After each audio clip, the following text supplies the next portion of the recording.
तो welcome back to my YouTube channel J classes 05 पर स्वागत है। तो दोस्तों आज के हम लोग इस वीडियो पे देखने वाले हैं जो आप लोगों का एग्जाम होगा 14 फरवरी को। इसके लिए हम लोग टॉप 30 वीवीआई इंपॉर्टेंट क्वेश्चन से देखने वाले जो आपके एग्जाम के लिए बहुत ज़्यादा इंपॉर्टेंट है। इसलिए आप लोग इस वीडियो को बिना स्किप करके देखिए और अंत तक देखिए। तो चलो दोस्तों हम लोग समय को नहीं गवाते और वीडियो को स्टार्ट करते हैं। तो मेरे प्यारे दोस्तों फर्स्ट क्वेश्चन में जो पूछा गया है कि हड़प्पा वासी किस वस्तु के उत्पादन में सर्वप्रथम थे।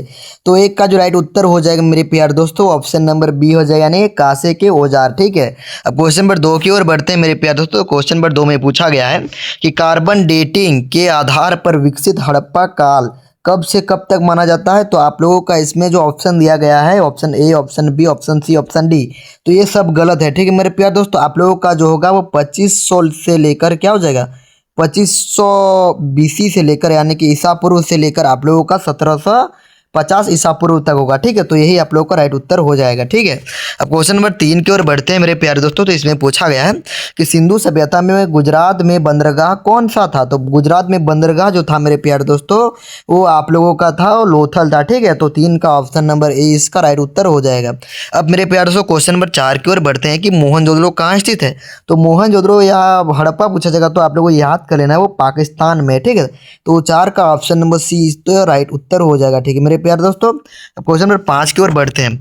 तो इसमें पूछा गया कि सिंधु सभ्यता के घर किससे बनाए जाते थे। तो ईंटों से बनाए जाते थे। ठीक है, तो इसका राइट उत्तर ऑप्शन नंबर ए हो जाएगा। ठीक है मेरे प्यारे दोस्तों, अब क्वेश्चन नंबर 6 की ओर बढ़ते हैं। तो इसमें जो पूछा गया है कि सुमेर से प्राप्त अभिलेख के अनुसार नाभिकों का देश किसे कहा जाता है। तो नाभिकों का देश हम लोग किसको कहते हैं, तो दिलमून को कहते हैं। ठीक है, तो 6 का हो जाएगा मेरे प्यार दोस्तों ऑप्शन नंबर ए हो जाएगा इसका राइट उत्तर। क्वेश्चन नंबर 7 की ओर बढ़ते हैं मेरे प्यार दोस्तों। तो इसमें पूछा गया कि हड़प्पा सभ्यता की सबसे विशिष्ट पुरावस्तु क्या है। तो पुरा वस्तु क्या है, तो आप लोगों का जो 7 का जो हो जाएगा वो सबसे पुराना वस्तु क्या है, तो मोहर हो जाएगा। ठीक है, और मोहर किस चीज़ का बना था, सेलखड़ी का बना था। सेलखड़ी का आप लोग याद करें। ठीक है, क्वेश्चन नंबर 8 की ओर बढ़ते हैं कि शक संवत का आरंभ किसने किया। तो आप लोगों का शक संवत का जो आरंभ जो किया था मेरे प्यारे दोस्तों वो किसने किया था, तो ऑप्शन नंबर ए में दिया कनिष्ठ ने किया था। ठीक है, कनिष्ठ ने किया था, तो 8 का ऑप्शन नंबर ए इसका राइट उत्तर हो जाएगा। अब क्वेश्चन नंबर 9 की ओर बढ़ते हैं मेरे प्यारे दोस्तों। तो पूछा गया है कि निम्नलिखित में से भूमि अनुदान की प्रथा किसने आरंभ किया था।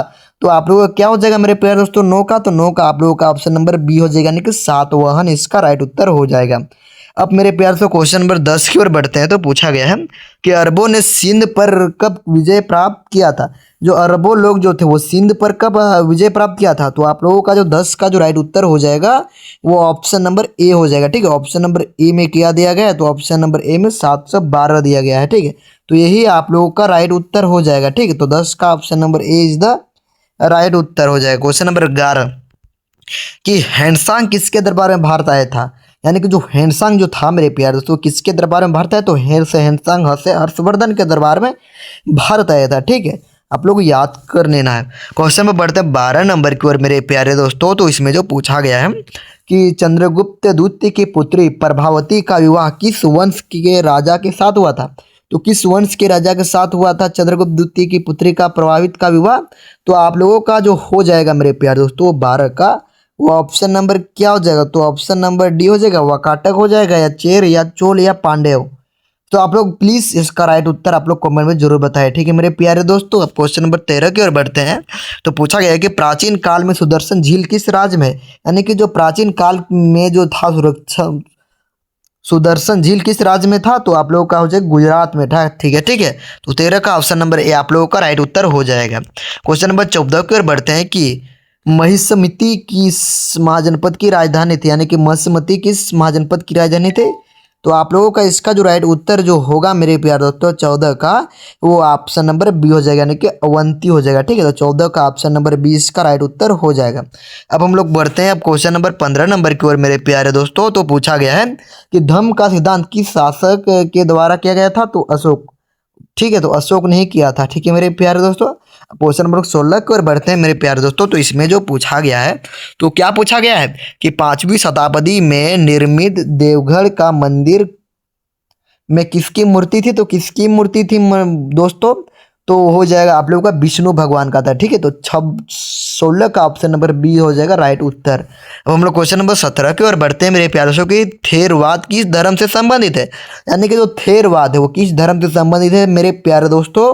तो आप लोगों का हो जाएगा 17 का वो ऑप्शन नंबर बी हो जाएगा, यानी कि बौद्ध धर्म से। ठीक है, तो 17 का option number B is the right उत्तर।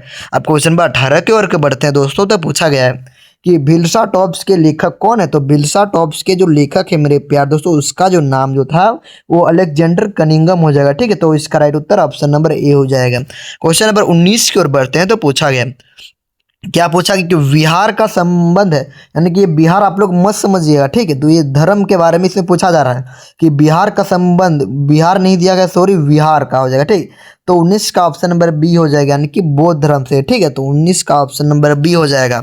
अब क्वेश्चन में बढ़ते हैं अब हम लोग 20 नंबर की ओर कि कैलाशनाथ मंदिर एलोरा भारत के किस राज्य में, यानी कि जो कैलाशनाथ जो मंदिर है एलोरा वो भारत के किस राज्य में है मेरे प्यारे दोस्तों। तो 20 का ऑप्शन नंबर ए हो जाएगा। ठीक है, तो 20 का ऑप्शन नंबर ए में क्या हो जाएगा, तो महाराष्ट्र हो जाएगा। ठीक है, तो 20 का ऑप्शन नंबर ए हो जाएगा आप लोगों का परम सत्य राइट उत्तर हो जाएगा।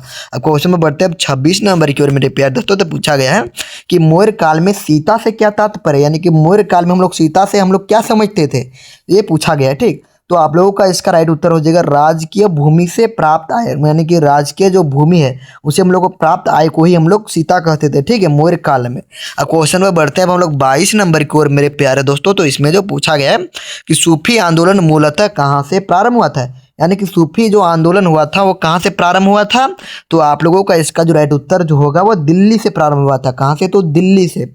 अब मेरे प्यारे दोस्तों हम लोग 23 की ओर बढ़ते हैं। तो इसमें पूछा गया कि शंकराचार्य का मत निम्न में से कौन सा है। तो शंकराचार्य का जो मत हो जाएगा मेरे प्यारे दोस्तों वो 23 में जो पूछा गया है वो आप लोगों का ऑप्शन नंबर बी में देगा, तो अद्वैतवाद हो जाएगा। यही आप लोगों का राइट उत्तर हो जाएगा।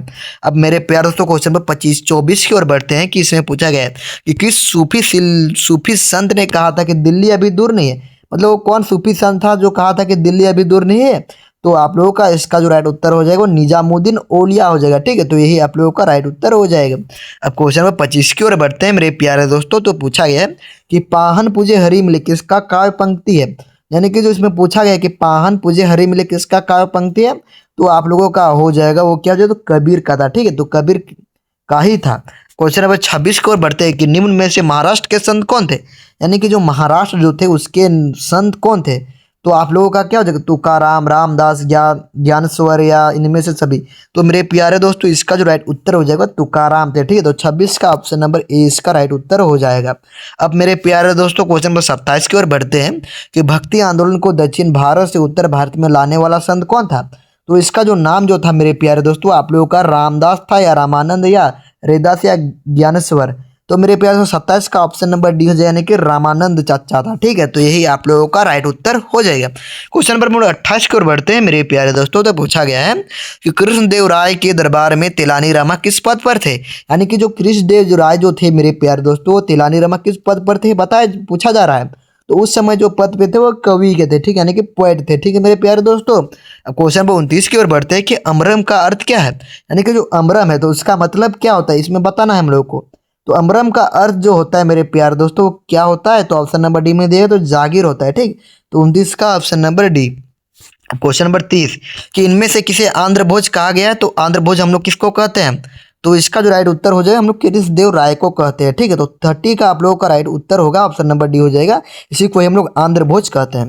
क्वेश्चन नंबर 31 की ओर बढ़ते हैं मेरे प्यारे दोस्तों। तो पूछा गया है कि विजयनगर किस नदी के तट पर स्थित है। तो किस नदी तट पर स्थित है, तो वो जो हो जाएगा तुंगभद्रा नदी पर है। ठीक है, तो विजयनगर साम्राज्य की स्थापना किसने किया था आप लोग कमेंट में बताना। ठीक है, क्योंकि ये क्वेश्चन मैंने बताया हूँ आप लोगों को पार्ट 1 में या पार्ट 2 या पार्ट 3 या पार्ट 4 में बताया हूँ लगभग, मुझे लग रहा है।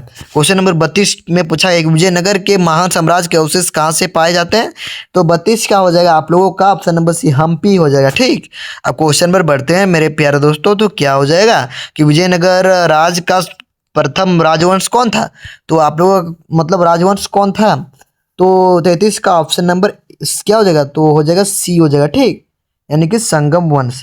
अब क्वेश्चन नंबर देखो 34 में पूछा गया है कि तंबाकू का सेवन सर्वप्रथम किस मुगल सम्राट ने किया था। तो अकबर ने किया था, और किसने समाप्त करने का कोशिश किया था, वो जहांगीर ने किया था। ठीक, अब क्वेश्चन पर बढ़ते हैं मेरे प्यारे दोस्तों कि सैनिक द्वारा लूटा गया युद्ध की संपत्ति का 1/5 भाग राज्य को जो प्राप्त होता है उसे उसे क्या पूछा गया है कि नाम से जाना जाता है। तो मेरे प्यारे दोस्तों आप लोगों का 35 का हो जाएगा, वो ऑप्शन नंबर बी हो जाए, यानी कि ज़कात हो जाएगा। ठीक है, अब क्वेश्चन नंबर 36 की ओर बढ़ते हैं कि विभिन्न विधाओं के विशेष नवरत्न किसके दरबार में थे। तो 36 का आप लोगों का राइट उत्तर हो जाएगा, वो ऑप्शन नंबर बी हो जाएगा कि अकबर हो जाएगा। अब क्वेश्चन में बढ़ते हैं मेरे प्यारे दोस्तों 37 का ओर।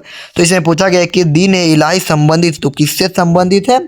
तो 37 का ऑप्शन नंबर सी हो जाएगा कि अकबर से संबंधित है। किससे संबंधित है मेरे प्यारे दोस्तों, वो अकबर से। अब हम लोग क्वेश्चन 38 की ओर बढ़ते हैं। तो इसमें पूछा गया है कि मुगल चित्रकला किसके समय पर चरमकोश पर थी। तो इसका जो राइट उत्तर हो जाएगा 38 का, वो ऑप्शन नंबर सी हो जाएगा, यानी कि जहांगीर का था। ठीक है, तो कहाँ से का, जहांगीर से। अब क्वेश्चन नंबर 39 की ओर बढ़ते हैं मेरे प्यारे दोस्तों। तो इसमें पूछा गया है कि फतेहपुर सीकरी को राजधानी किसने बनाया, यानी कि जो फतेहपुर सीकरी जो था मेरे प्यारे दोस्तों 39 में पूछा गया, तो उसका राजधानी किसने बनाया था। तो 39 का ऑप्शन नंबर ए हो जाने यानी हो जाएगा, यानी कि अकबर हो जाएगा। ठीक है मेरे प्यारे दोस्तों, आप क्वेश्चन नंबर 40 की ओर बढ़ते हैं कि शेख मोइनुद्दीन चिश्ती का दरगाह कहाँ स्थित है। तो आप लोगों का इसका जो राइट उत्तर हो जाएगा वो 40 का ऑप्शन नंबर डी हो जाएगा, यानी कि अजमेर में। ठीक है, तो मैंने आप लोगों को पार्ट इसमें क्या बताया, तो 6 बताया। ठीक है, तो पार्ट हम लोग ने 6 बताया, तो आप लोगों को पार्ट 7 चाहिए। तो आप लोग ज़्यादा से ज़्यादा लाइक करें, कमेंट करें, सब्सक्राइब करें। जय हिंद, वंदे मातरम दोस्तों।